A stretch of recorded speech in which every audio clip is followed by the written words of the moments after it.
I just made this.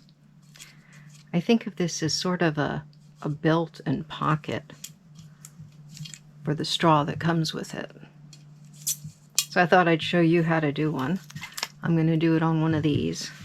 I know that WD-40 now comes in a can with a flip-up tube, and that would be very nice, but I probably have a supply of this that will last me for the rest of my life, so I don't really want to buy another can, and I don't want to buy a bunch of straws. I even have one saved from a previous can.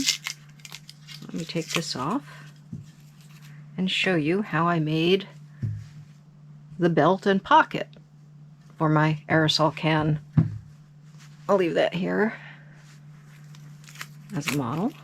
I'll put those precariously on the table where they will probably become intimate and roll themselves off like that pancake in the kids' story. So I should probably clean the can, but I don't really care. I'm going to use this part of the can because there are no words, and the bit that's here I can manage to do without anyway. So the first thing I'll make is the pocket. I have this duct tape. Actually, this is the official duct tape, and I think they named it duct tape because the water is supposed to roll off it like water off a duck's back. I've got my special, I forget what these are made of, titanium or something, but they're supposed to resist the adhesive. I'm going to cut. Don't worry, my finger is out of the way. It's way down here. The first piece I'm going to cut is pretty much square, and then I'm going to fold it so that these two edges still have some adhesive. So I'll fold it like that. Press it down, and this is now the lining of the pocket. See, they try to get all over the place. I think the thing was a bannock rather than a pancake, but those are close to the same thing. Alright, so I'm going to press down the corner and then one edge only, and then stick my finger here so that it doesn't get too tight, or I could use those things, but I'd rather have it a little extra loose. There we go.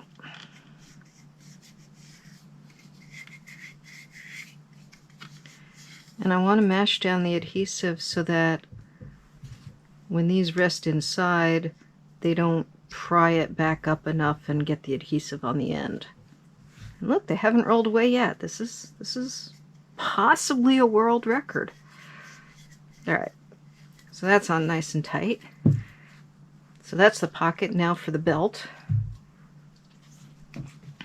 And I thought of a bunch of ways to do this. But they all involved cutting little teeny tiny pieces of tape. I'll just use that as a holder. And then those little teeny tiny pieces of tape stuck to each other, and that was not a good situation. Don't worry, my fingers are out of the way. Always a good thing to be aware of. Alright, so now I have two pieces of tape. I put them sticky side to sticky side in an X pattern.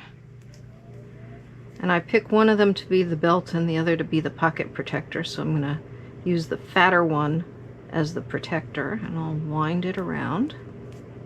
When I fold this over, I don't want this edge, I want this edge to stay on the front. I don't want it to wrap around to the back, because if it wraps around to the back, when I slide this in and out, it could get stuck. So I want the back to be smooth.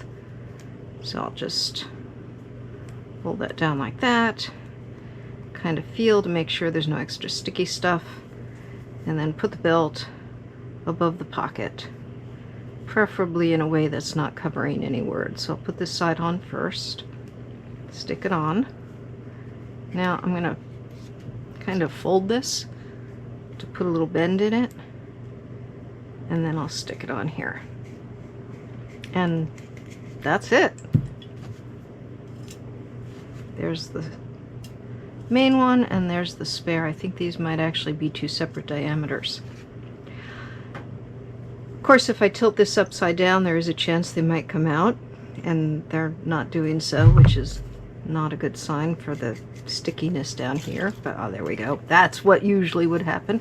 But I'm pretty good at keeping these upright, so I'm all right with that. Belt, pocket, happiness.